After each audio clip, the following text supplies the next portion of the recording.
ya jimbaria pa wene panalia manyama lekane piara piaje menawe awen nyaria injala wede kanyame ne panawe dene dia ya gatingeten ke kai nyamal di diar buat ya jimbaria pa wene panalia manyama lekane piara piaje menawe awen nyaria injala wede kanyame ne panawe dene dia awaria daka chini tiel kwa chena tekto kwa chini lumgo panador Dinka yendo Chol lia wifi awaria daka chini tiel kwa chena tekto kwa chini lumgo panador Dinka yendo Chol lia wifi oga kwa lia boyi panijinga irani bene kamrin kwa galia udi jeme mwana nyaro kugudu mer kujuri ya wel kudar pura nyaro kukanyar pura bene kamrin kwa galia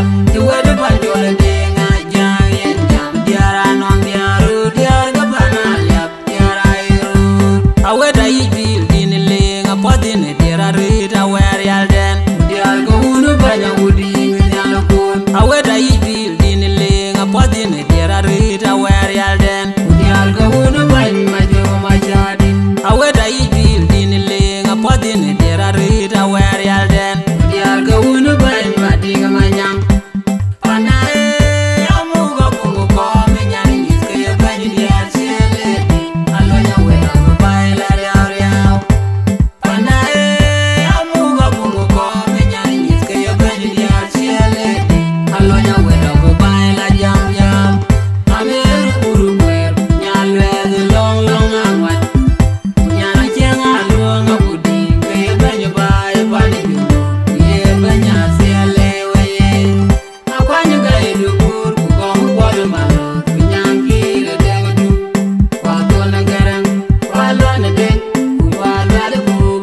chena tek to kwa chini lum go panador Dinka yeno Chol alia wifi Awer ya daka chini tiel kwa chena tek to kwa chini lum go panador Dinka yeno Chol alia wifi Oka kwa lia buyi pani jinga rani bene kamrin kwa galia Kawuni jebe me wana nyaro Kukuni kwer kujuri ya kwer kudar pora nyaro Kukanyar kurani bene kamrin kwa galia Iwede bandole denga jangin jam Diara nong diaru diar ke banalia Diara irur Aweda ibil dini lenga podine diara rita wer yalden Diar ke unu banya udi ngenyalukun Aweda ibil dini lenga podine diara rita wer yalden Diar ke unu banya majo machadi Aweda ibil dini lenga podine diara rita wer yalden Diar ke unu banya madiga manyam Panae amuga bungo komi nyari nyiske ya bany diar sialeti Alonya weda babaila riau riau Panae amuga bungo komi nyari nyiske ya bany diar sialeti Alonya weda babaila jam jam Ameru kuru kwer nyalwege long long angwan Kunyana chenga luonga kudi Kaya bany bae bani jungu Ye banya sialewe Akwanyi kaya dukur kukongu kwalo malo Kunyan kire dengu du Kwa tole gerang Kwa luana dek Kumba dwale kubu mayan Kunyan jana cheng aga Kunye kengu majungu machadi Wachon mana mazi tigu onoro Bola jir bandena liap Wachon awer yale tuj Wamir nye polo kora jana malendip Kupuna lonyi mwana jana banyalino Wamir yele kech Wajana mayam nishar Beka kejir bayalana wit Panae amuga bungo komi nyari nyiske ya banyi diar sialeti Alonya weda babaila riau riau Panae amuga bungo komi nyari nyiske ya banyi diar sialeti Alonya weda babaila jam jam Apulirina mayam Punya wala konga majadi Punya lungu majanguria Kwa yanga tunya chie Omor mangara nyal bandanya na banyo kudingi Omor majongu kumading Kuyama da baile Majago marenge tinga unde bewa Nyalunga kwet Nyara gao kwa kiri nyinyi lona Nyapoya wer ya tuj Kubura tim kwa kuru tuma jura uchuk Kubenya mor marwala chan Panae amuga bungo komi nyari nyiske ya banyi diar sialeti Alonya weda babaila riau riau Panae amuga bungo komi nyari nyiske ya banyi diar sialeti Alonya weda babaila jam jam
Dergel Adiok Panbo Akoi Gieu Ayual Adiok Panbo from the United States of America.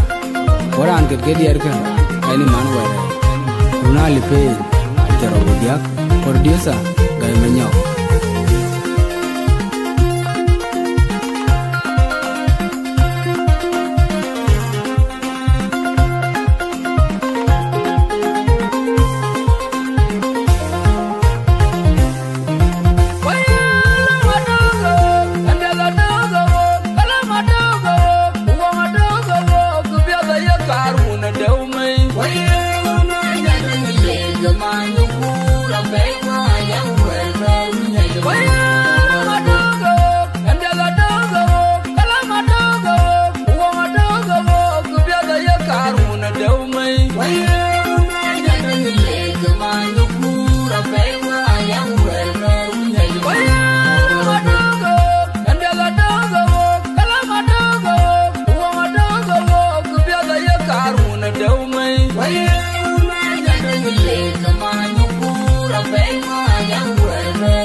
Kuna majar ni gupela wana wana deru ni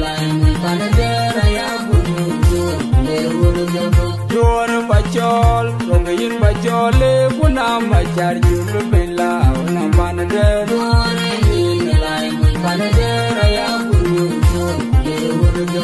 Rogayin Bachol, Jora Bachole, Punama Charju Bella, Namanade,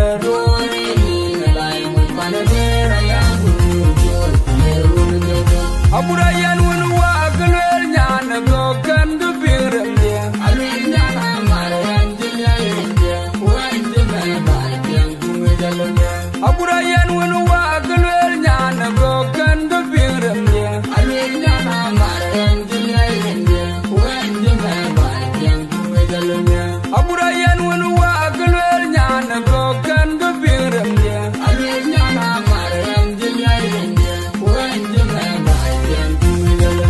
Alwel nyana marawan jilyairemye when the man by Alwel nyana marawan jilyairemye when the man by Ayo mai bol biara jitungu nagina kanye jobuta biara majo kawayena jogo majo ya magaje berbiara nanu kumara nyamarwa aja homo ya mawo bayu bolo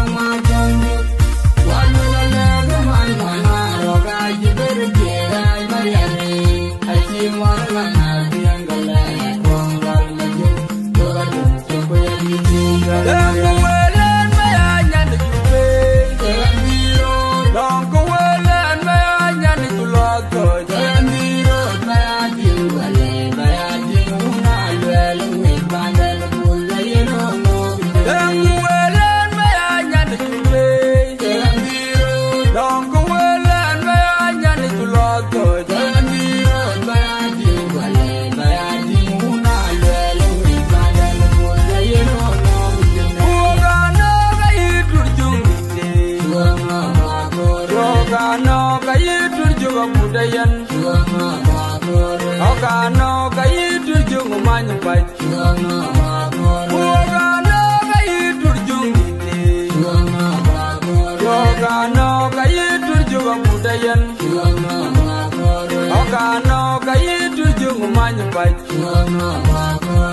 Manumbur majungwale yamajan Warwar mayam Manumbur majungwale yamajan Warwar mayam Manumbur majungwale yamajan Warwar mayam Ayiding una na jeti yukenyi nyimbenyop Ategwa jikenyi nyimbenyop Kandili kunangabala yamananya Ayiding una na jeti yukore nyimbenyop Ategwa jikenyi nyimbenyop Kandili kunangabala yamananya Ayiding una na jeti yukenyi nyimbenyop Ategwa jikenyi nyimbenyop Kandili kunangabala yamananya Dergel unwar ayenyan juanga jagana ni wadu walandi uje una mayu jaga ba dergel unwar ayenyan juanga jagana ni wadu walandi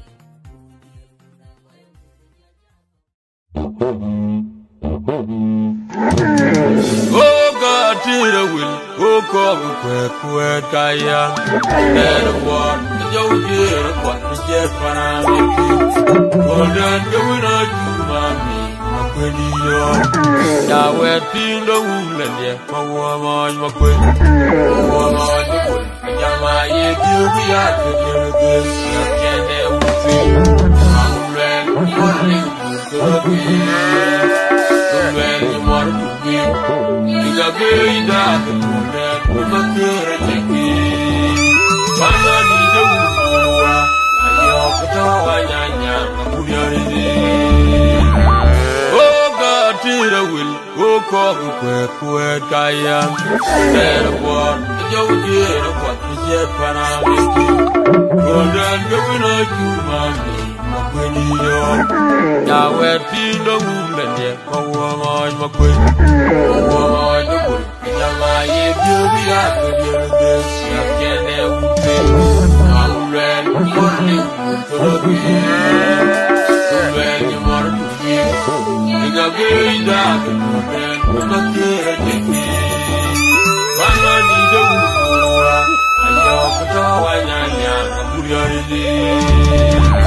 Tonwal Makur County Jabe. Era Jul Mayigan. One got good.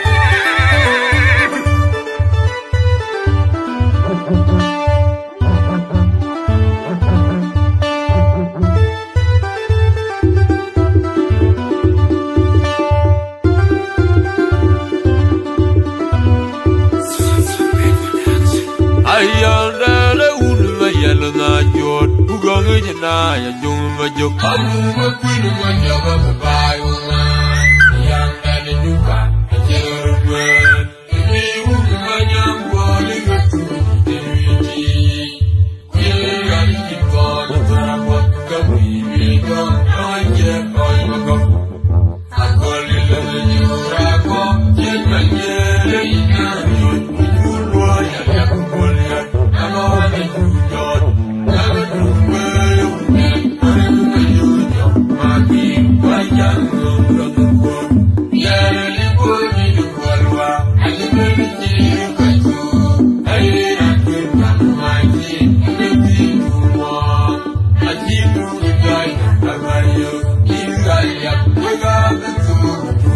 Ayandele unmayal na jot ugangi na ya jumba joka amu kwinu majaba babai woman yandele duka jerwen ni umanyam boli gatu dewi kuya ikon tarawat kabibi gam anje koi magam akol lenyura ko jenganye inanyo kulwa ya yakulia amane jujot nago tuweyo ayo maki wajan ngomko yare liponi kwalwa ayeni katu ayira kingan maji eti tumo ajibu ngai abayo ingaya ngaba tungo babule ngai panya kusoram dalawa kiri bayo wolgoki adultul bayo yele wonga dokumo hiu wara namfat amu bura ki ngai ya nelo kamela janya kali hizoria wara jo kela namfule munike yare nai yinde kotu gagaram yang nelo bagila nake baya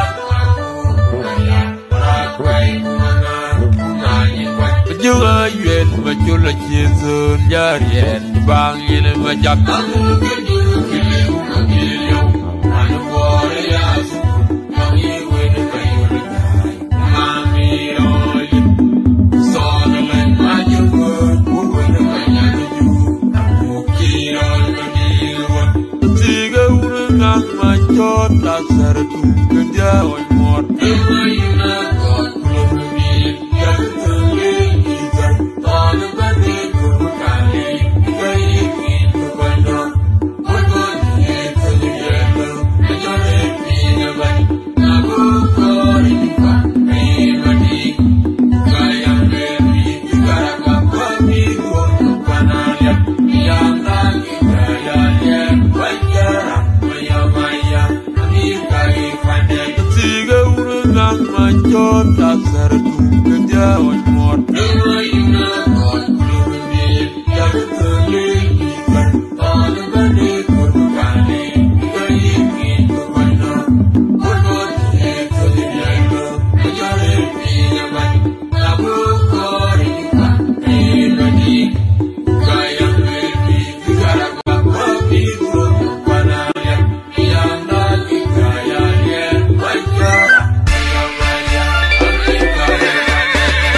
Wall command in Makuach, Adhiok Makuach, in Makuach, Kuocgoor Community, in Makuach, Adhiok Makuach, in Makuach, Adhiok Makuach, like Makuach, in Makuach, Adhiok Makuach, in Makuach, Adhiok Makuach, Adhiok Makuach, in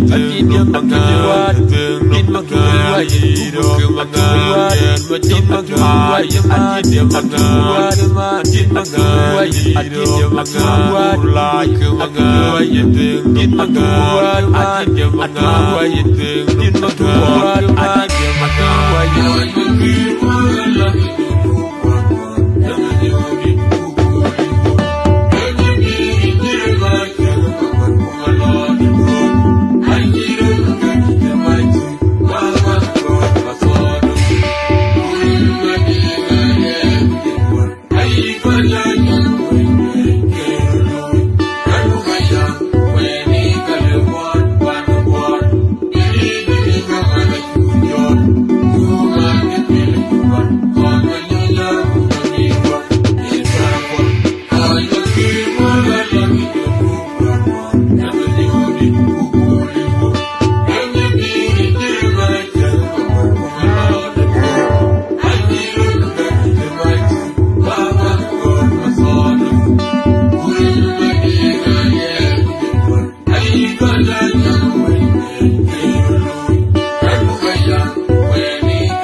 Tianya limpir, ogo wa bagol, kuna buku gol, kekitueng bakan luel, emalej, oga suppose buku golwen, lakin dengi cebani tueng, in shawoga gao, good share the man kene, in yen kakwa ayoko lepto nilong, na becho de long merche. Ben, Pina Power Ben, oh, Ben so. Hallelujah, Baba Kereso. Hallelujah, Nyong the Hallelujah. Oh, at the end, I didn't watch your band and cook it over. Okay, Chol, where the alley. And I your band. What you pure mere birthday the Makur. What a walk in the Makur. One year con Yalwet. Yalwet like here, Chang my jar. I took a band Kakai meat for the boy cocaine. But could you go barrel? Come man, ran Japan Kairani. And Gaban.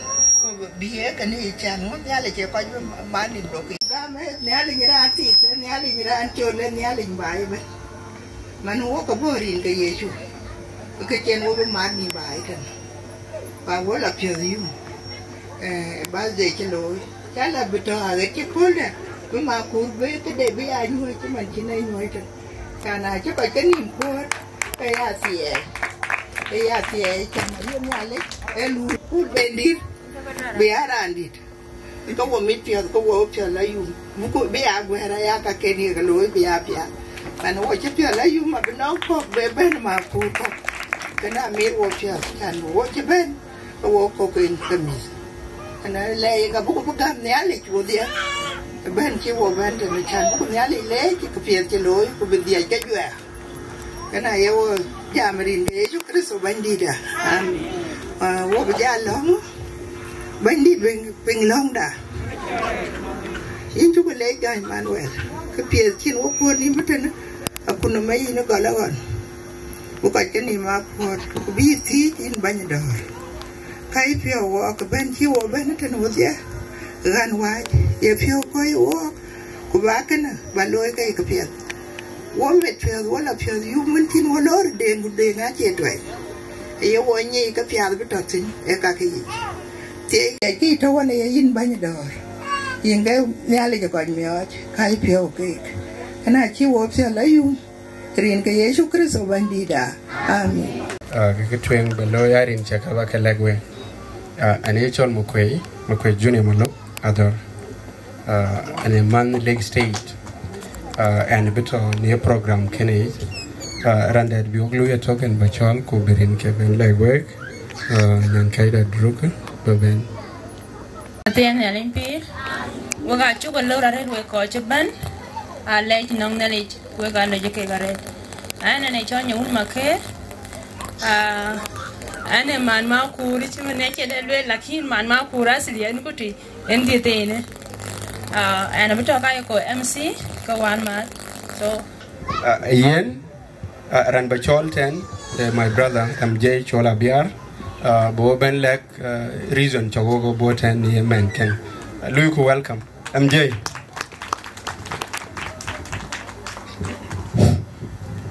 Atem yalimpi tin cha cha ka ping nya ane chol chola biar aluet kuma kwanya aluet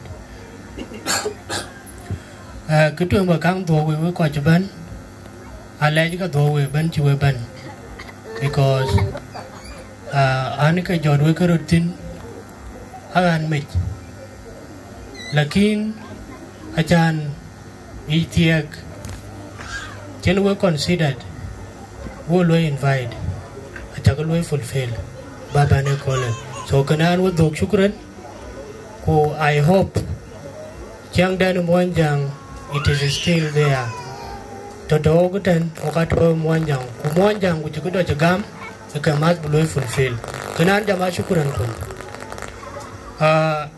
number 2 a mileage program drop go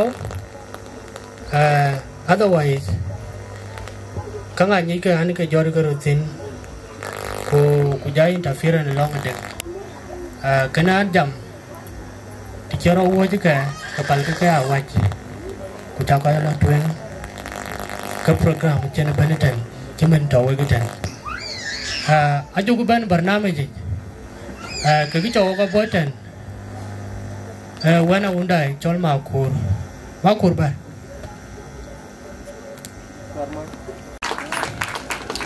Untin tede chol makur akor lakini I think very important in Tangok.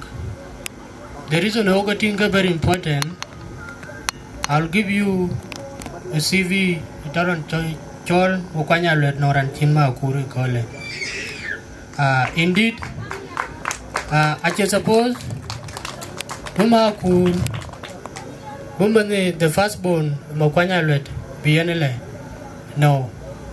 Lakin atap kawan nuruloi ipir muanjangi Makuach actually kan jikang tik 2007 so mande dinong kichidi 17 years or 15 years lakin tijuaje bana chanwe begitin because akichiro watch gogo mistake gogo buloi correct loni chiwo mistake loi corrected ka chiwo makur ka chiwo ga yoga kole so makur kuchokura bienle is very important ranchol makwaja my uncle lakin kache kaloi akajwa chache kalik kukache kaloi ka pen kukache ka akache kaloi bai kujako keko kaloi pen so alorat chira gwangran chin makwach ka gwang mom wala makur ka gwang mom lakin kaloi wo ka kene kole ache birthday celebration alone ebran chin makur kuchin nali chumayo ekayo wali mu akot banke bak long na makur kubugo ba pial kubukriye deban bichogun bagabote elonga cholowe ache birthday so ayenaleja elwel tiki kwaike dia wol kwaike wan kuchika ni mat kulanke kana mutaget ka wel kwan abaga ping kane ke choga cholwe ke kola kana kar apology ka deje bagam shukran le juko ran kekene etoya ran ba cholmen e wulene makur e chol buja ken chol brother Butch in Wiban Makur Benethie Kien Yang Kolimakur Yirol welcome. MC of the day King Paul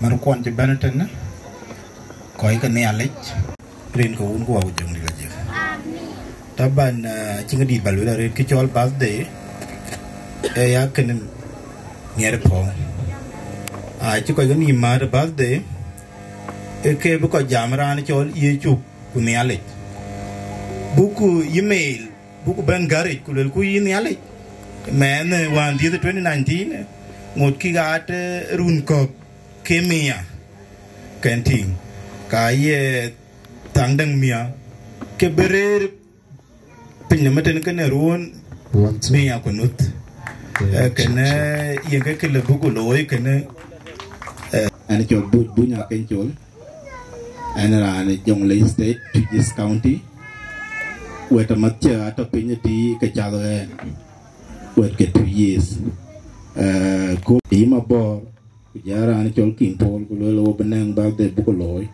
ko yugo ko Bagalopi, aneng atie duan token away the bag a young lake a bag of bay. Kawati, what chang a pay.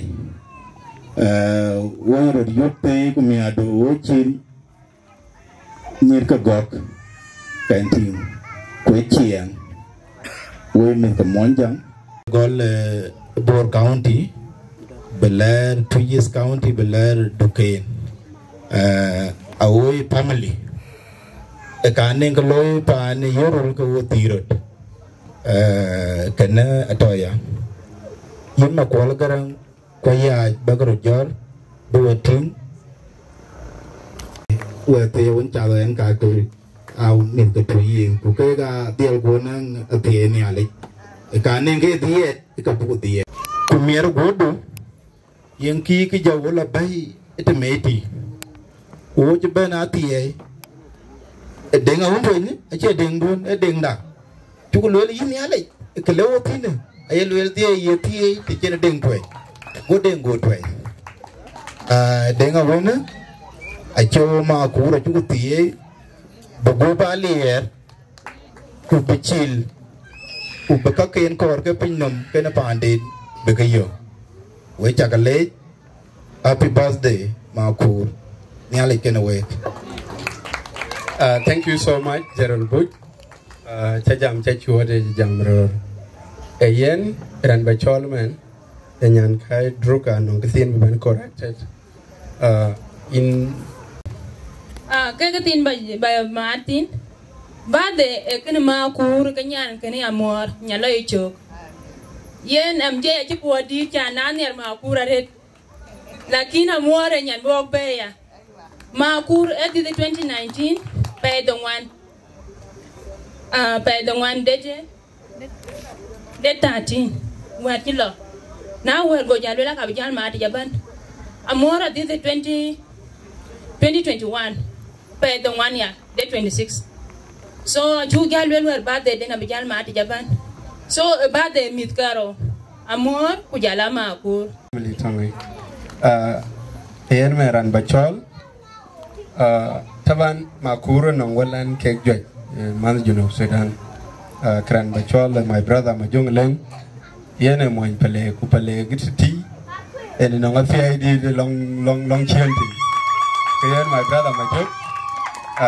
Chol, Chan Kubo, my joke, Komor Bakabanati. Welcome, my brother. Ani Chol Bol Maum Guy. Rin Jelgani are in Majunglen. And men bor anyedi nampale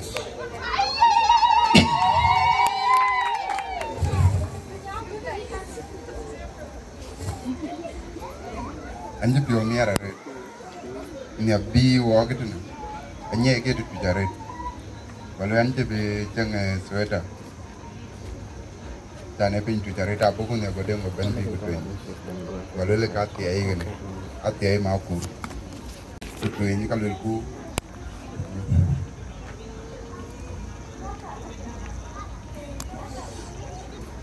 rancen game teman baben jamnya ada acha late bunyayan ya bunyiria inja late bajam dia gol mercia kokian dorna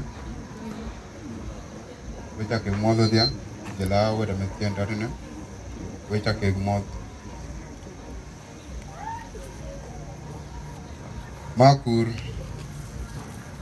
Makuach Nyemen tindet ko pada kulam ya ada beg dome be Panaruu e birthday de kul ukla balwel e Makur dinalek be ako badir benang piat bu kwan bai benang bu kwan aker bu kwan aliap bu kwan pan junub ben yen ga gla balwel koy ga chola ker tunongen le balwel ka ko pia dare damana 1991 on chene mer cheno jor tunong bor ong tunga je bendung e ben lar pana ker ayu ga chol ke long aker yen ga to ko tin ta na ne to daman hiten wa ga to long aker so ga koy ga chola liap ubor alul ka kotuk ikir gina bi Makurau ba lo kola Makurau ki peda u kon bor tuwa e bor ban Makurayan enachi inchu leja de chan jaman du jamu jadi chit ne jeder long is ko kir ke dis ke dien du ta da ken na ken ke der so adwa ni na le ke bani jal ton ya de mi de tiro ke ina nang mi ko ku tong jam so kleba tonin eba met ba pioj be tong jam be ni e tong deng le za le e gi chol ma da tang e le ke e tong mama de so pet be men du be tong mama de ni i jam tong jam yen ke kleba le kin anong ke tin tu wo ku na ran tin che correct in durante ti jong in met jong ine yuta so Makur binale jabite my brother for the brief speech in Makur in a way jalaw ko totina ban ayen before ka jan rande be chol nyan kain be yak pursa bugu ajuer ken bugu wel ganara ka podare yeranda bajal be chol bajal be ban wan me da bunyariak bobo beleg wel pot ke ben ka Makur we so brother you are welcome ketueng awe ke kale ke ko chaban dom to Makuach ko jelawati mi tiege ke chaban ne kole pen chene chol bunyariak yang jel mo nyaliap ne ko chol belok ko ran pio ko chol Makur kan ina nang birthday kene ke nyan ni chol mo ai mi kaliap tong ko chola ker ko panalia be ichok one community so ben bi anatan and about literally ke birthday in Japan and it is actually my first time back here all birthday met baloya ten ai loya lo ma chobe loyo ko ten na rijanum because I am ngene yakene meet o tangwer pingan birthday Makur ka beloy and kana chi invited ran chi Chol kayo ko tingaran te kay tino ko Chol ya bagan ko karan te kay tong junupin ka dia ena kaluyan that invitation kaluyan in hona ba banit and as well and talk I came with a couple of people I came with about 4 people pajila and ko ka kay energy aka nong ran tiong ya pa jamata ne mon palik and ne won yan palik awa gabran banje rabi chol moy paleg le chue ga chiu yen ketweng ne ke Bengal eleji ka ben village we Makuach ben jela nyira kai pop ku jawe wati che invitation den loy honor ekete ke jape I know one on Kuocgoor Community is supposed back loy within your houses but you all turn them down for bowe to cheat in a function can so they by the two go I all meet lakini chu ben tan ga rodi so chekedo che ben ke ko rot that responsibility of being Munjita Lewin in Bagamra. So I get to speak a long word card of Kajet. And I'm going to you tell the Hina to Louis and good. Yeah. So we were going to later pay. When we're popping the Lanira Kaipok, we are all wake up, or you are kind of take a band one. The Licky weapon, I believe, to a Kitaka. Now you can rob and jump in. A cake cheat where chin and my jungle lane to will. Ranachol Makur Akor as would speak. And I believe messages will go get an actually take a little bit of pain. Kuran is supposed to be a will game, Mamma Dentite. We in a Mamma Dentite, a career game, Benaker and Makin. So, whatever thing we speak here, a yin and a beja loy preacher and chin makunum, a did and bendite. Ko potos are better literally, so be in the future. In the end, in the family there, ko diate, I had orche diate. For yin, Piaman Makur, Rantiokan, Ranjeti, and Tekajare Tongo, Kongor Songs. But any other South Sudanese that is here, Kuocgoor and Makuach Aluet, one of the elders in our community, or within the leadership of our community, or one of the people within Panaruu. So Akech, Akoi Gieu, a role model within our community. Community and Akech Gieu, Akoi Gieu, the Agatyar, the Kuocgoor Community. Put the chamber here in an Atem, I try to wound. I relocate because wound to tea, Adilka can get Piraka and Kekchok. Karan is supposed to be a January to Perkini. Bedit, Kuocgoor wound to the Pani.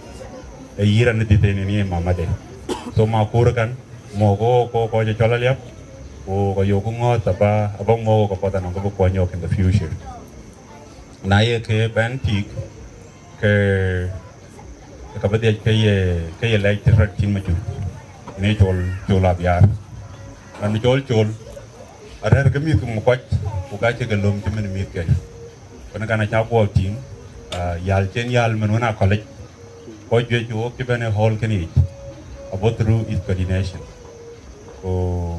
Okay, a cheater connection to okay in a Kuocgoor, especially what he. The majority are very connected to quite tough to Kabia way in a Kerrigan, because damage is meet for bay. Okaman Oganong Econom for Vidia, Kokane, you're getting Rory between better. So, we were Kajuere, Bagada, Dachuek, quite merry.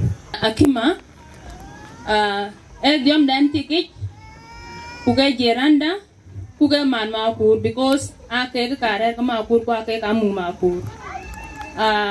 So, Nyan Canada in a chalor. We, Maniana Marco, Motare.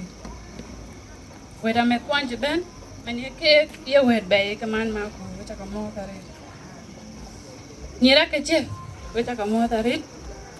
We are going to make quack, Yaga near Deki, Jantakarita Piagan Man Marco. Ian, Wobbler, review of an order. Ian Gieu, a band on man. We bent on the air, would you bend on the thing? Would you bend on one? So, what you watching, Dom? Go away and make command Makur. Who you could hear him with command Makur, Jara, real can you get in Moidu? So, man Makur, it the Adu, Geranji ran, which I beg good. We are near, can you change in Pandu? Can you Molandu?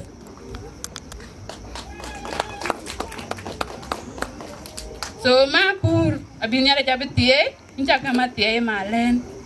Yiberunku, Yemia, Abacadito.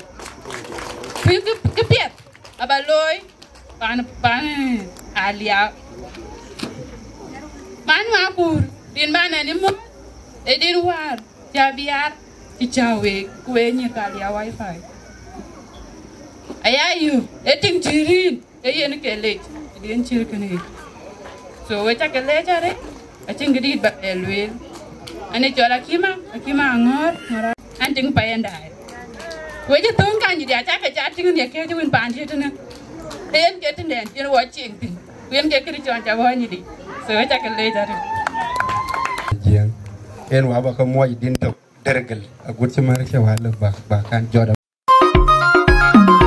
ana lia wipa daruga nyangeza Abraham Kundis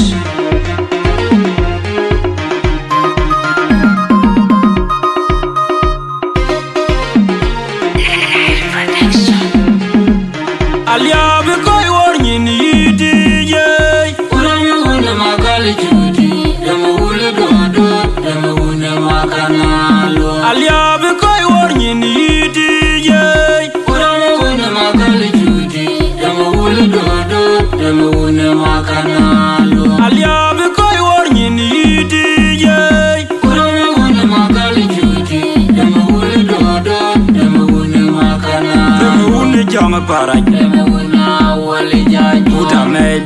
Uda mei tona pui kwa mung manyar Kwa wari randong bengi da kwa yang kwa mawan Kaya bengi lung sar jenu Kunyai kero dodi da boke pik tu ngej Kutiang kero dodi da boke pik tu ngej dodi Lagi judi makana chuan Tukuli nganye kaya hiri Jamaru pungri riere kwa Rasalinga na muka kwene wat kwa mulonga Waton kujai kuleit Rasalinga na mulonga Wat kwa muka kwene waton kujai kuleit Kanya jonga chie Kajora yang bukuite Jongule yang arip Urema une maningi Dajera jate mechir Kawa kutu ya baidi Harubi ya warwa Ayanga bujara baidi Butial banana menyengerwa Yaya une namu majungri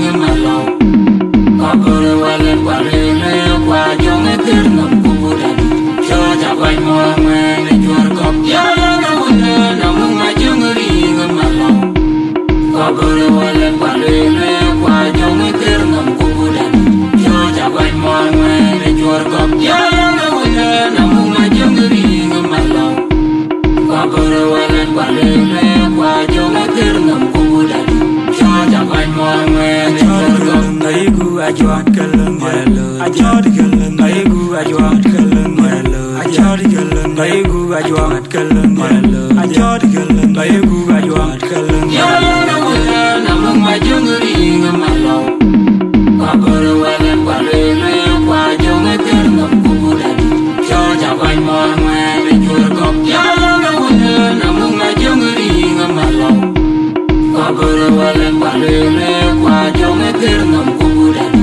Choja kwa mwamene juarkop Yaya una namu majungri ngemalaw Kapore walen walene Kwa jonge tirnam kubudadi Choja kwa mwamene Alia be koi warni ni DJ Uramu une magali judi Dama ule dodo Dama une makanalo Alia be koi warni ni DJ Uramu une magali judi Dama ule dodo Dama une makanalo Alia be koi warni ni DJ Uramu une magali judi Dama ule dodo Dama une makanalo Dama une jama paraj Dama una wali jaju Uda mei tona pui kwa mung manyar Kwa wari randong bengi da kwa yang kwa mawan Kaya bengi lung sar jenu Kunyai kero dodi da boke pik tu ngej Kutiang kero dodi da boke pik tu ngej dodi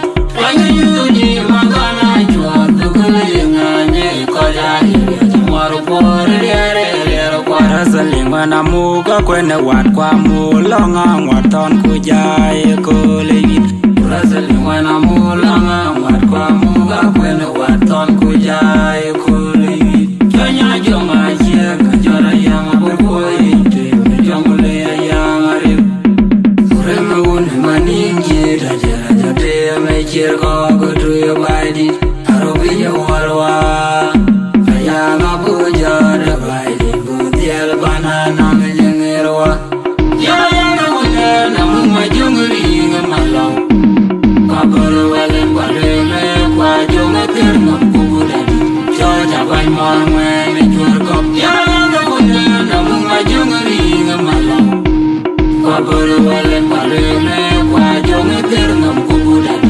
Choja kwa mwamene juarkop Yaya une Kongor walen balele kwa jonge kirnam kubuda Choja wai morme Chorgam Aigu ajuat kalang Yelo Ajuat kalang Aigu ajuat kalang Yelo Ajuat kalang Aigu ajuat kalang Yelo Ajuat kalang Aigu ajuat kalang Yelo Gawuna namung majumri ngamalo Kongor walen balele kwa jonge kirnam kubuda Choja wai morme Chorgam Yelo Gawuna namung majumri ngamalo Kongor walen balele kwa jonge kirnam kubuda Choja wai morme Chorgam Yelo Gawuna namung majumri ngamalo Kongor walen balele kwa jonge kirnam kubuda Choja wai morme Chan kubu makur ban lagwat Twic is kunya chilele wan siasi kene ranune politician kuran jaberman ran mugwe gabai so wir gara kur marke ya cabab ya terbene koi kanisa aku ja tu MCs create daben yo gol kanisa kaina lela tiani alen piron babene barnami chomani amarin ke kolwe aya dia we gajita ana jigir man pio so anam pio we man tio ke lor alom be doy mar le rin ke bagar un ranin ke le ko pi pin kya ka man tio ke mo ke le ai chomo kol grangapur an men jong le which is county an mo pake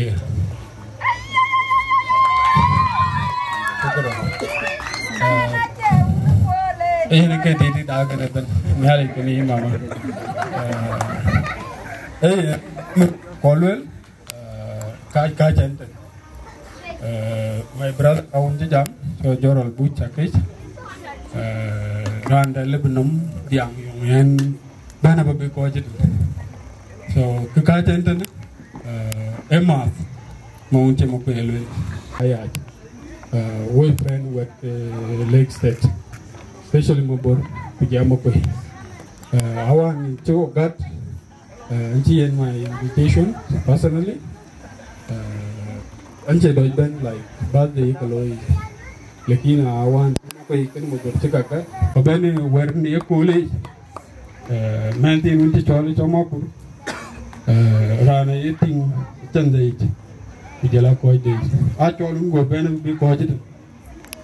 Kayun ko jenten ke menti no rungedi and mutole ating ego so ekene and mama de rare kene yen ja marke ani ni kicham ene men bukwen ko bicham ayeke tate unchole ko ben bu ko jeten bi jam to e kaj kene chade ani daer bi so menti no na go ba ko ka tinge we de ban mama de late number 1 Ati kene, the mama de chin motin, buai dia biarani. Ye choira ne kile ni kun, ini ke jor pin belum leran, angikan. So kene, mogi cintin in wan maku. Baben wan elul nyantin kene, combine birthday. So aku diet ke pen tu. So nyan kene, dia wanti ni, chilong. Like a birthday, quiet prayers. So ayo ben, oh it's ben you a baden. Ayo well at the age you baden. What you jam it go? So I you ben weird. Kay will well me take ayo along and I'll become more pet. Pujak queer big again because he even encoy cockbo or go ben me a big one in the martin. I can Mako. So can it? I will. The Ada. Kuocgoor Community, 2 years, Balapakir County. So Balapakir, I'm sorry. I will at the end of Chukubay. When I went to the Bugol Day. So I am what I think deal with along me think in the alley because deep, Peden, Bubania. I have a very good week to Junubala when I get it quick Panaruu, Pujala, Lake State, which I can lay Joko mukwal garang ake ga koi mu kanisa long Twic So can pala do na ben chuku receive o ko ja gorlong. Yen my brother denga bial in Bachol yena to kule kam je to ko be ya wona uncle dia. So brother Deng in Janjol denga bial deng. Not in a mood but currently Makur a birthday because I am over Chol in the school. Song kia man ku chera de ping about nowhere. Ada mo le se de Chol deng abial deng. By banda I say manya. So kebaluel Makur ke nyan kene yan jemeran chi dis ke nyan kene ya bless. Ko ran chi dis ke nyan kene. Tega bi be mo na family do one be ban kene ke. So Makur you are blessed. Ran chi dis ke nya achet ta jemen o wa to ba ban mo jang. Ke ni yer kwa. Tagin kuita roja tar be poi we rose ke jala ta wa cho ban school. So Makur in be and safety no jemen nyan kene Makur den tega bi chi na le go piang nya ko bless chu ye ke wo ko chi ban tan ka bi chi je dil te. So kan na ke chi ba maten ko chukre am si. Ayen nyira kacha wakablo ko wajiro chat ba chitio be chance non be ban ran baja Jordan ran marko eno kokwa ke ban binyin bi ati de mit kene tene chumen man kongo nya lwet achi banten ko wari ke so e ke tege jaret ran ba Jordan e grace adane ding mama ina chulo we ta mo rin ga legi set rin ga chema nyen rin ga le wifi rin ga wunu wa ku jong dila je ana ting bor wana ran ti jam ne ku de ti tong we long ti che ping ba da chi garang ma biura ti ga lia ki rus kan yi janjara na po ke ka ti rut po kamwan ba ka mar don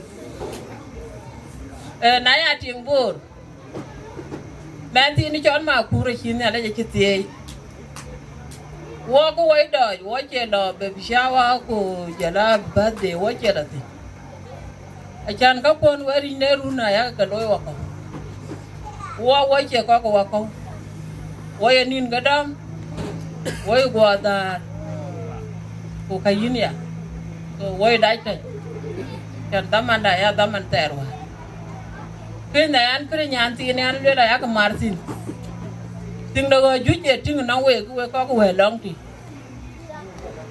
nyir ko na ya ka tiag bot na ya ka tiag bot ku na ga ba de men kene loy ku ti ka mar ni ne kul ka pet brin de nyanti be ka ya martin a chan be na ga ti ai ago na ye kul da ka ku nom chir kana ka brir kre nyanti ni wo Marir water no way talk by pan bor.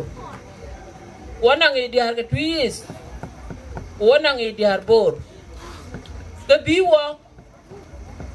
Kernyali. Kan walk watching nyali ke Chol. Alwen nyali kulwel ni aranda. Kiman gobdu. To ku kana. Ke chawo bo. Achu ting ke dia dir kalia.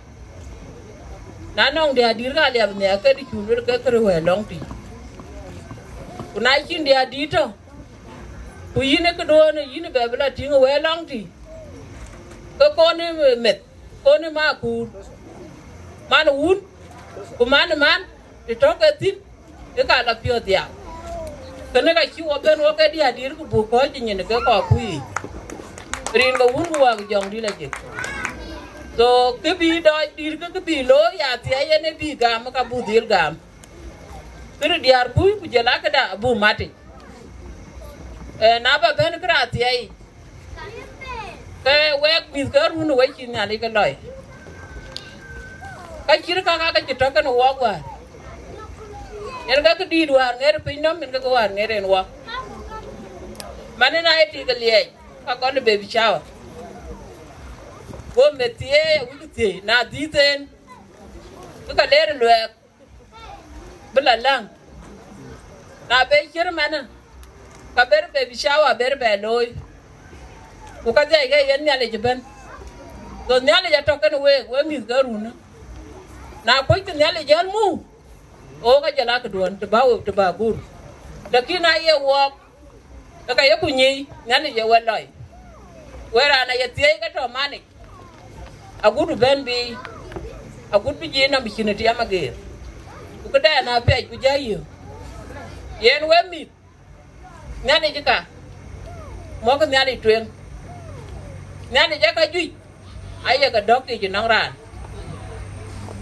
na nong ku ani ki di ne kanisa chiker ulu na che chini nion ke yin lo tur kanisa to nani jika yen ka ton we ku we ko ju gwer mo ka nani ja pet nani jike tuen yen ka ku ba ka bu kor chien aja la chan men ti ni chon ma kur ke nyan kene abu ga yen atiye kle wa bu be ko bu ko wan han yo ka tin ko we ko ju ngwen e bu atiye ye bu gam yenin ma kur atiye du a chu yeni ne ko wani nyan pu du jong dit a bita kan we ke bi wa cha ba e ke den yale ke bi wa chan bu mi ke bu ga bi yana tiye ke ja bun ja dong wa ke abune diam don en ke man nyan ke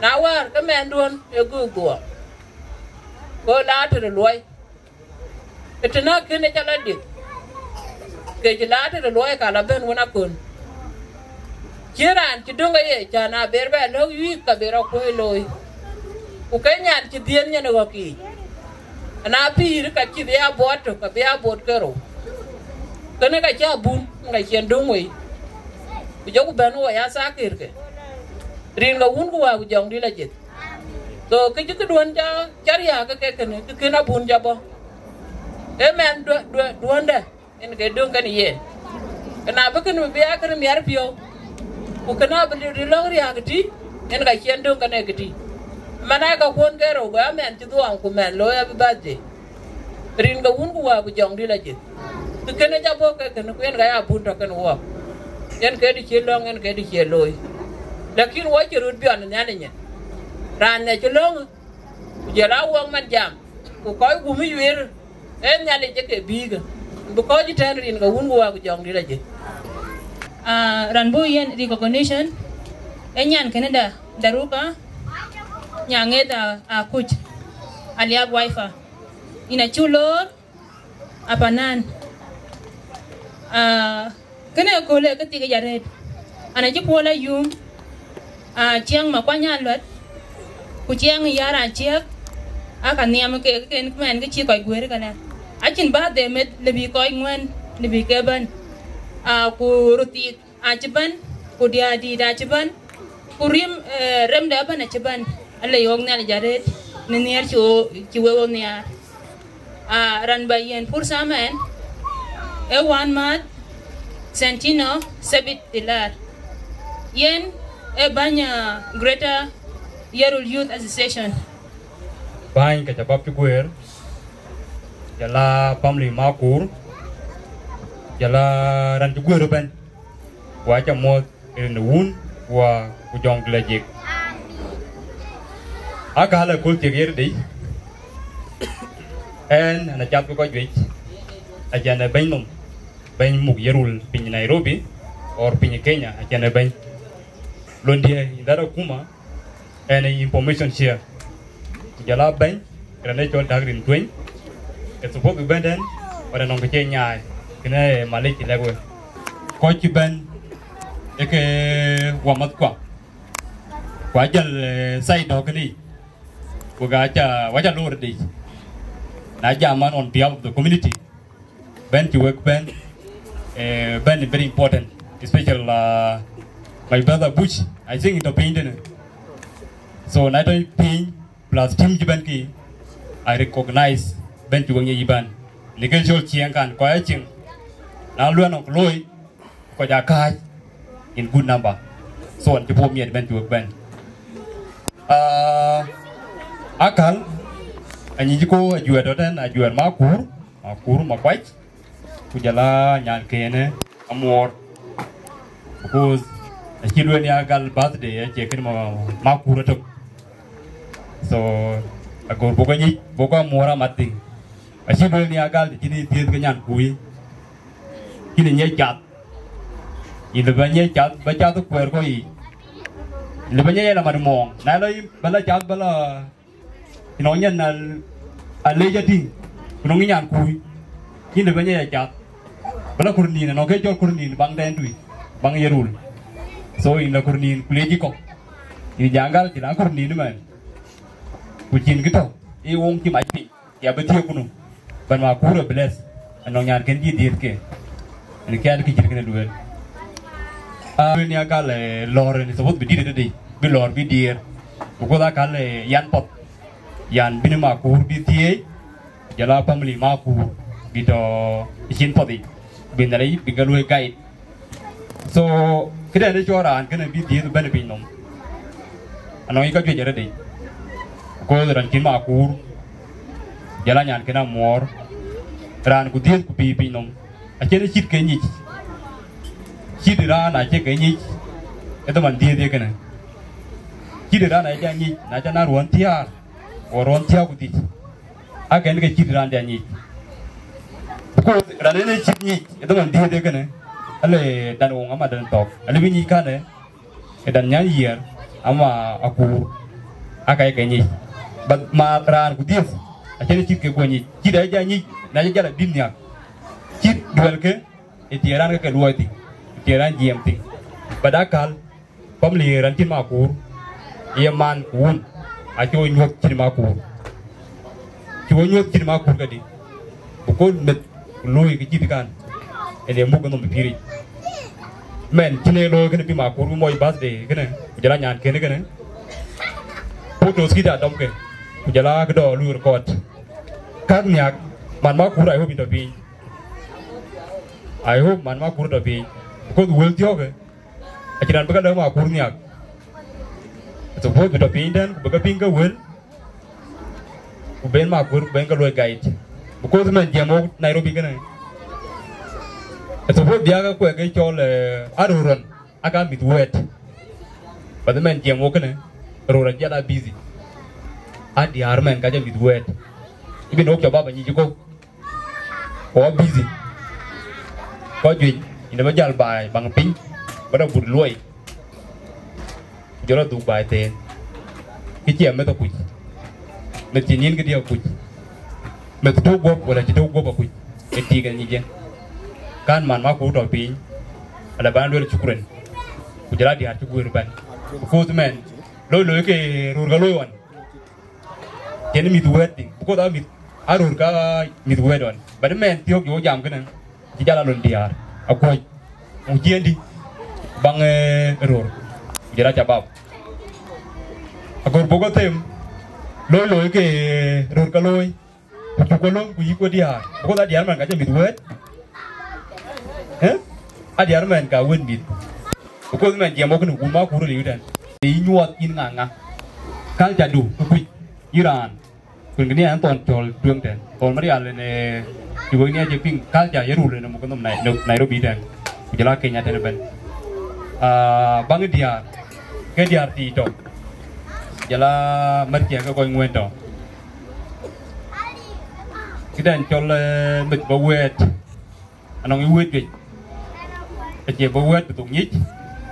Aje bawet beti dia gat sukul binyit aje dede.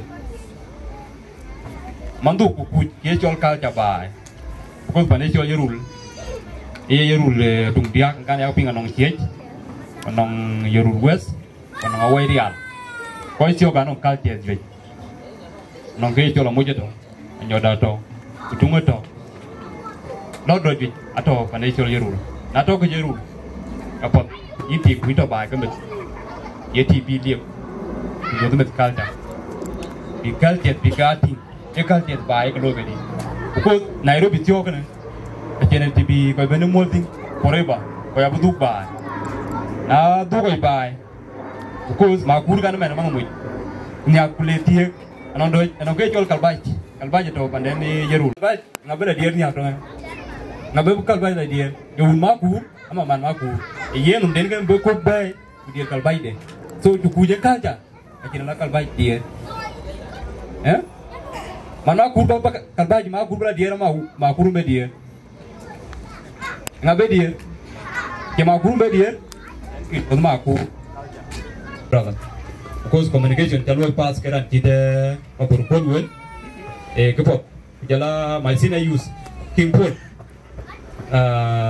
ananya mirin my brother jala indah ale ni jinu ale ni ko juko ban ma kur betie ba mor betie bu man ma kur tie jala miskok abi man ma kur ke dia bini ka ma kur bini ka bot bi ko diran ini je tema kan so ki man ma kur man ma kur ko to kur ko be ko bini bi chol ka ala niam niam ko chol man ne bi jala no mukol e kwat kini so en ne ko iten ko kan ji po mi di kun ne de bo tie ban o bo do ko be ko ile o pol ku shukran wa waida dro kanyangel ini chuglor birthday Mitgui Kero Amuor Jala Makur a yen ran by Chol tene a chairperson Agaar Community.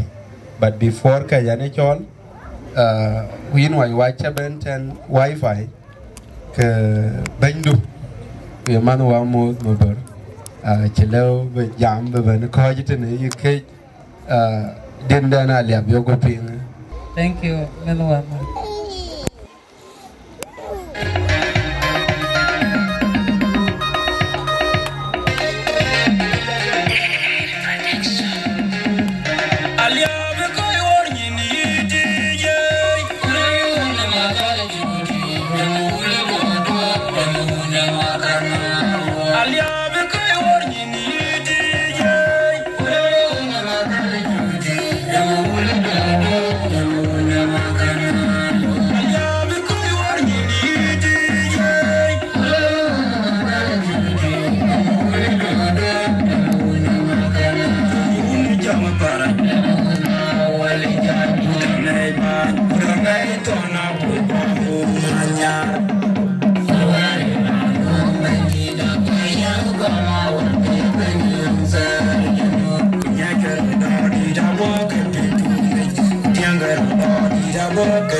And Bija Benjamin, the chairperson of Agaar Community in Kenya, my brother Makur Amuor Makuac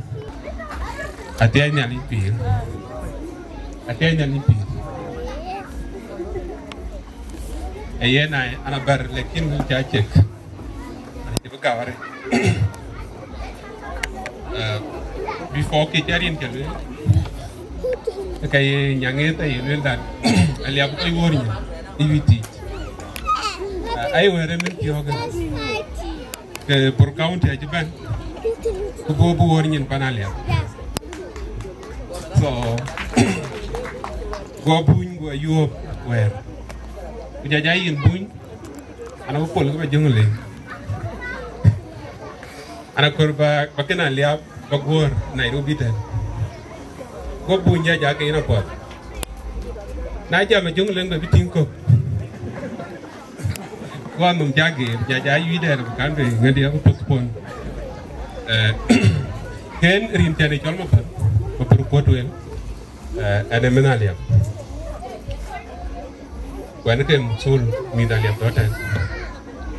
Before Peter we continue along one of my executives at around then. Quite got equipment, quite got schooling. Like in a today. So my brother Munadu, he liberated to Akoi Gieu. So one of my executives. Kiban jam je gol apology. Koja tiga warit nong koja ben wina two at one. My brother Santino kujala my brother Ton. Abo sat over there. And ting abu there. So ke malay. Ke chang koi kok tiban before ke kok ben kaju ti den apology juga mui don't you koi jam. Wouldn't be hand by an Achadia who ke dia Kuocgoor. My brother Mawan liberated Akoi Gieu. My brother come liberated Akoi Gieu. Quite cocky again when I started learning because I jam yet. My brothers from Twic. So I appreciate you guys today. My brother Bush, my brother Kweli. And your brother, Dinka Wrestlings. Ben jam je gol, ale jika dukan en nelich, lonteno bemu, abuk zaman kena abuk yo. Ale jika dukan en nelia, lonten family our brother Makuach Aluet, ke madam de man Makur, lonten nelich ke coin, begayan Makur.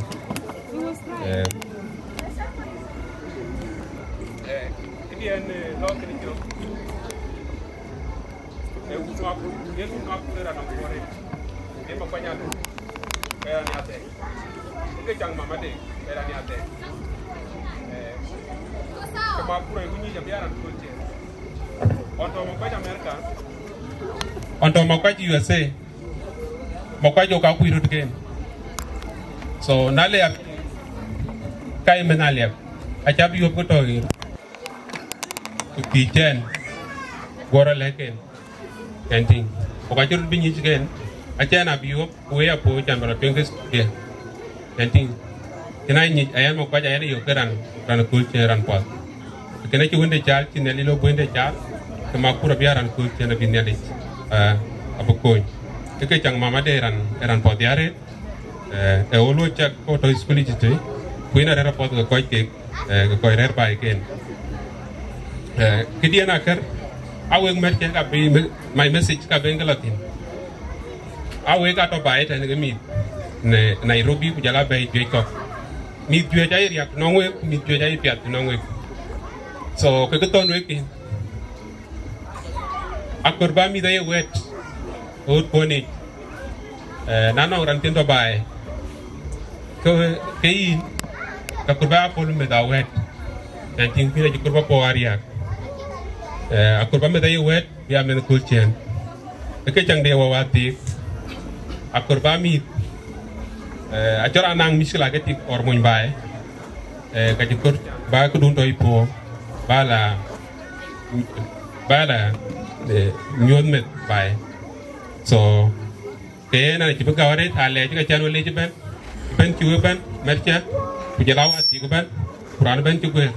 So we got a ledger rate, Punato Nelipo, who have the du kan kon biwe gatin pialo go kwa chin gabe kan god kuri.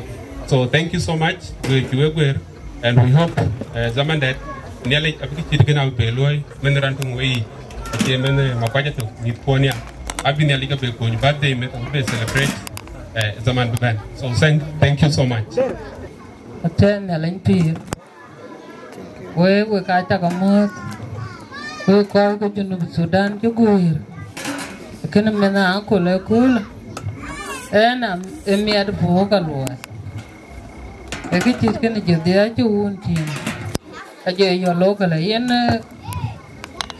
ya dir ka jongule a ta kamot are we ka bo chin dom loi po cha lo chi we guir Akol ale ju tong we ke we diar ka jongule we mi ke greta barkasa we ka cha kamot rin ke nele ni tir jaga min gamni yena ne ran popa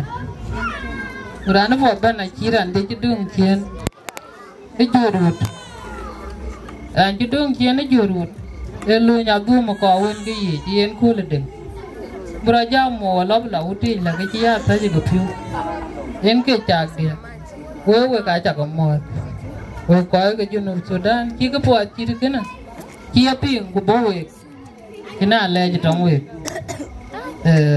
banden makun maluk ina chamot we lor po sina lor ku ja diar ale diar ke legi state ban diar ke jong le amidan po are re kinen gi di walwel gi di me ad po yin ban makwe ina jaliab to kalifa ina chale jaret yen we ko po chi ke na chin ka jwe je ke lwel bunyri ya ke na chamot yena ke barab yi da bi ma ne chairman ko ke ti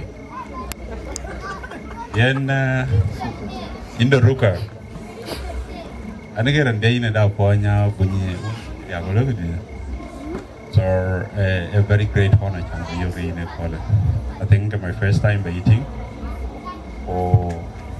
angwena ko mo ga da me ba ja ga ba kam pa mo ko ko na ji ja to ana bu ma ka ro no be lo ma ke je be le ni kin nong yuer ko yuer lo ke ri je be ko kin na ja pe long ke na ina ba ko so wa cha la thui da re ka ya li ke di ke bi na ko nya pe long ka ko ana na mi po pe po jina po ni ku je la dia din ga pana ja min ke la inum so ka ke ga chen jalo mai ko at least by your presence here will recognize. Thank you. Yagran ma achane pan ka biwo gutan o ga bo pan o gutti dia di tiven afan o ga ta ga yom ya ga jamten ge yena le kine chale jare punyria ma ber ko wel ja we wati we de ga cha le ko ne rin de ga pinya bagala we ga ta ga dom chin tia ki to na zira dun e mi ada po chan bu mi ada po bu ma te po ko ye ke Chol Junub Sudan pinya Kenya yen ale je ka ba to ko kan nar yin ma kwanya lot we Chol John inale ting po tanyo e don ko ke pinom yen ke yen ban kana enge development na chani ne development ine ka ngol pandu ama yen we ko de je gotaret development ine gol ba e pandu the dong ting du ku me ku je ko une relative un roi ge yin de la ban development ta gole kule yin ner ma kwa me ku kero Makur ku ja ko di Amor chan fu mi Makur ke mama ke ko yen ale je tong yin Akol ma ki chin tin ku yin man Makur yang pot yin mo yu ko loy ka pot bai pandu ka che ya yen de to ko che ti ji cha ke ti ke yen amet fu wa chan bu ko pot loy ve chan e fu mi fu wo ko lu ba ja ban ve yo we je bai vi mi ja di dala e ji fu ka mi de tong ti a cha fu mi di na jo mi ga jing ge be ne al yen in Makur jeng puadu ina ka bunanar ina ka che na loy ko puadu yen ale jitong we ga cha ka le jar loy mo ko chintin i Makur ka mo di ta ben ka bi ba de a loy run to ka gutukul bi lung ne le ben ya ben a chubu be pole rin ga bandit inge chak de yena ting di de chola more ko ko tek kula da man den le na ran di le ban ka gol ko po da men ko tek ting de ab ben mi age ting po jimren ki pi de chen gol ka po da men jimen abi ba de de na yena ka po da bu ko ya yu bai pan duon we ko ga na yen ruai de ke ma kwanya Aluet yen enenar aku chiting tin den ri aya chol ko ene tio bien rin ga bandi achar wai etate de yen ko inge cha ga ting a chang ma char e ko inge cha ga diar ga chwala wai ai ko kya ku ja diar joi ko ga ke lekin diar ko ga liava ai diar wede ma ku ka mi de ma lekin wai diar ke ko ga lo na ma ju mama e nyana ke e nyande na wen ai riam to ku kai yom to inga cho na di ro run pin na kur an kan de chirir ben jan ben ten wen go lo bo pu de je ma ban ja lo men ban ko yu ai ke an ja tinge ko la dana ne fu be la ngo ke je ma mo an juri chi a ge ro ru men ki ko ja be lo ko ja lo yi tu nong non ku ko chin yi no ko chini be je jama chi Agaar we ana ko lan ban we biting ni ma ane ko la yu mare derin go hun go ko jong ni la je wene ane do la bari yen ne le je kana no rier ko chu ko ga chi ge yen bo ni cha chan bia wi de ne ko aya do la re ko ki mene dia ke yen we mi ga to ko we mi da ya ya ka mi ga chi ya ka mi ga tut ku ja mi ka pa je gol ten pana ko no boya bula gora dit ko madinga wel we ka mi do we ma wadia chin men won ko ne kai wari je rin go un go ko jong di la je we ga cha ka le ja rin ki na cho la wa meme ina bro kan cho da ma rin ga bandi ni na ba ga cho ki ki na cho wa ja yan fu mi da rin ke ba ton we ke long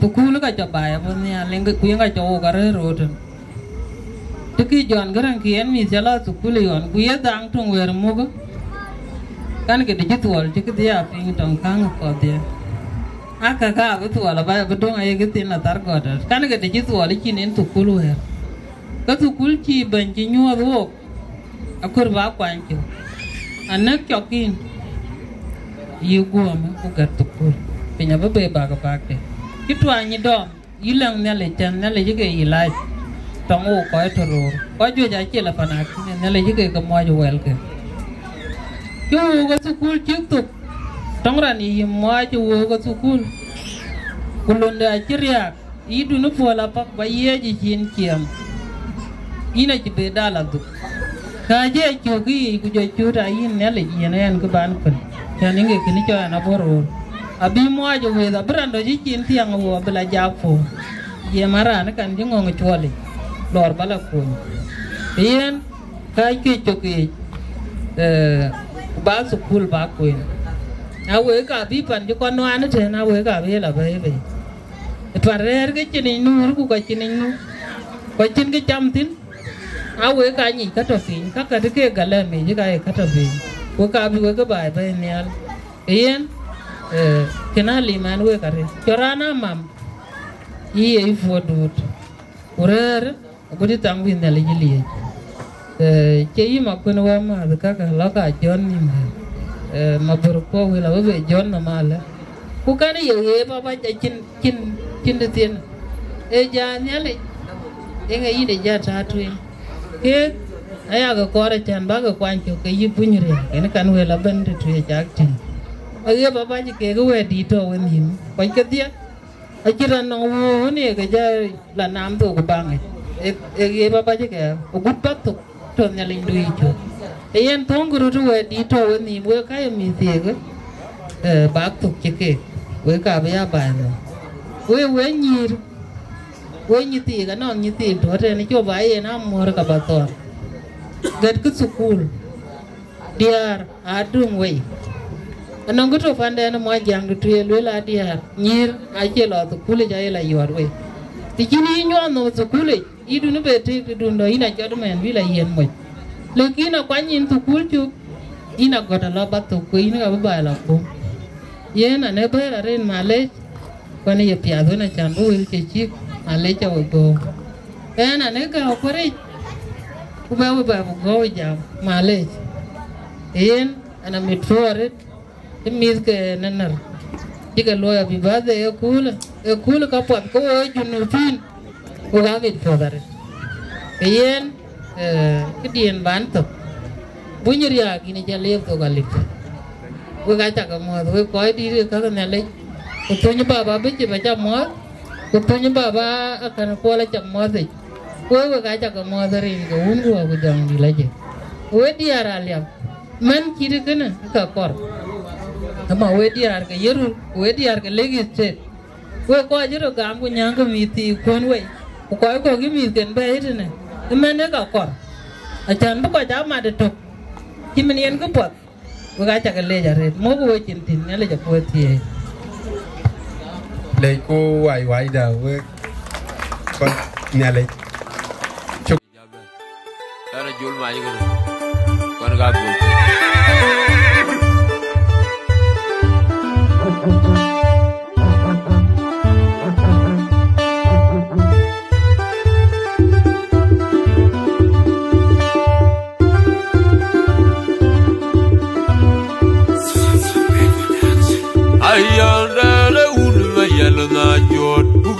na ya jung ma juk amu ma kwinu ma nyaga ba bai wa yang na du ba jer ma ni u ma nyam bo li ga tu de ji ye ya ni ko ta wa ka mi mi ko ai je ai ma ko akol le ni ra ko je ma ye le ina ni ku lo ya ya ko ya ama wa ni ku jo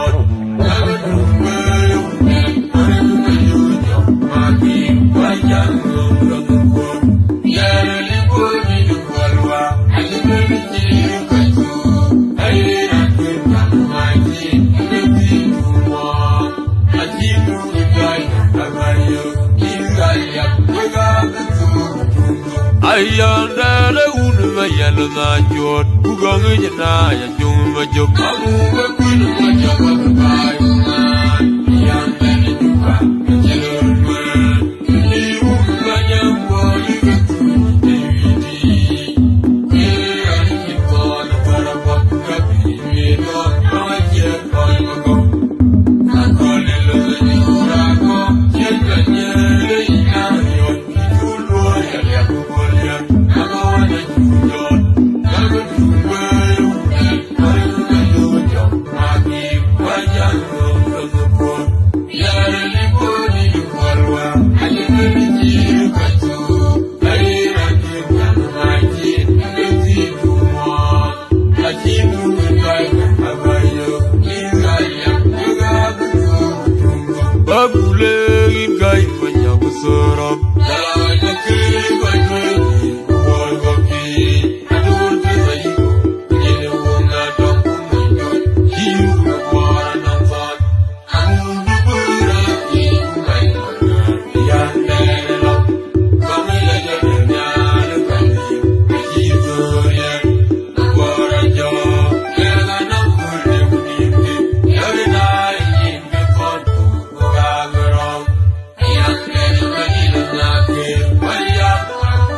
Chula chizun yarien bang yin ma jak amu kidu kilu kilu anu wore yasu mangi wene kayul mami roy sona len ajugo wene kanyanu ju mukiro kadiwa tiga uru ngak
So yeah, right here, the given. I chill out on Makur, I chill out on Amuor. A lot of me, you getting away, you think it. So we're proud here to give them a Buga Da Angau here.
Grandmothers and sisters and before, the melody I love you, you're right, young.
Ayuwa Makura ji po mi din po ji ji ta ke ni birthday. Randa po bida ruka di mo ji ki. E man ya lwel. Manyal be the chorping. Ting por pesa, a cheng macha. Nyandan ni amo bare. Awai pon mi at bukutin.